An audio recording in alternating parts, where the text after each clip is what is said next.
Welcome to Phoenix Podcast. Hosted by Amin Moyanian, we're diving deep into economics and politics as always.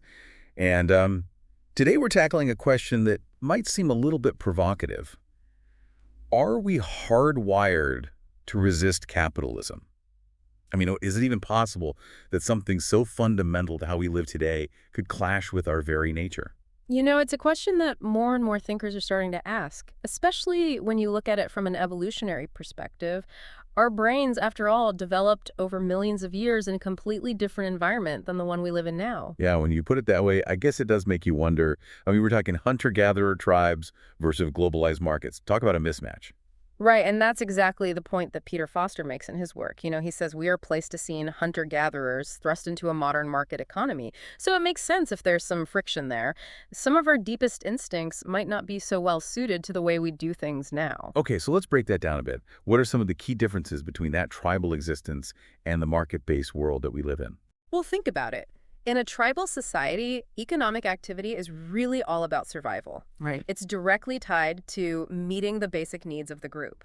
Hunting, gathering, sharing resources to make sure everyone has enough. Yeah, it's about cooperation and a sense of shared purpose. Makes sense in a world where you depend on each other for literally everything. Exactly. And in that kind of environment, hoarding resources or acting selfishly could put the entire tribe at risk. So those instincts are pretty much weeded out right away.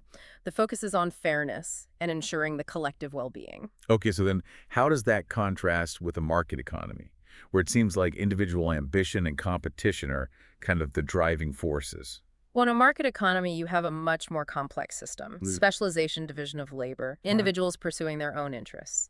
And the idea is that through this kind of decentralized process, you actually end up with greater overall prosperity. You know, that whole invisible hand concept, where the pursuit of self-interest can actually lead to unintended benefits for society as a whole. Right, but that's where things get interesting, because that whole idea can really clash with our tribal intuitions.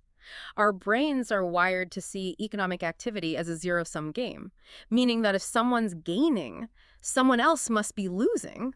I guess it makes sense in a world of scarce resources, where there really is only so much to go around. Exactly. And so when we see individuals amassing wealth in a market economy, it can trigger that deep-seated fear that the group is being exploited, or that resources are being hoarded at the expense of others, even if, logically, we understand that the system as a whole is creating more wealth. So it's like we're looking at this complex system through the lens of our evolutionary past, and those instincts are telling us something's not right, even if we can't quite put our finger on why. It's like a subconscious alarm bell going off.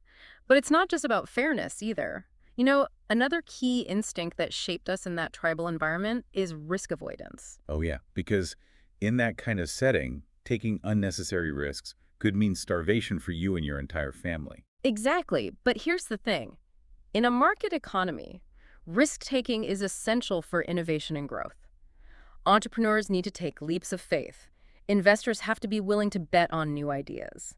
But those primal instincts can make us very hesitant to embrace change. So we end up clinging to familiar systems and ways of doing things, even when they might not be serving us very well. Exactly. And you see this all the time, right? Resistance to new technologies, skepticism towards new economic models.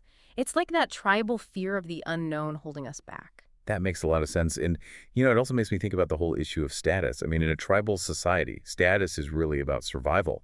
It determines your access to resources, mates, protection. Right. But in a market economy, status can become much more about material possessions, conspicuous consumption keeping up with the Joneses. And that can really tap into those primal instincts for comparison and competition. I've definitely felt that, like that twinge of envy when you see someone with a fancy car or a bigger house.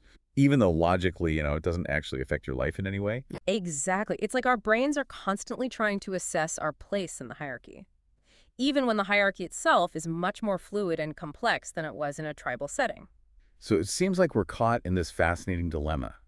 We can't exactly go back to living in tribes, but these hardwired instincts are still shaping our behavior in profound ways. And that's why it's so important to understand these evolutionary roots, because they can help us explain why certain economic ideas resonate with us, why we resist others, and why finding solutions that feel both fair and efficient can be so incredibly challenging. So to sum it up, are you saying that we're still partly stuck in the Stone Age when it comes to economics?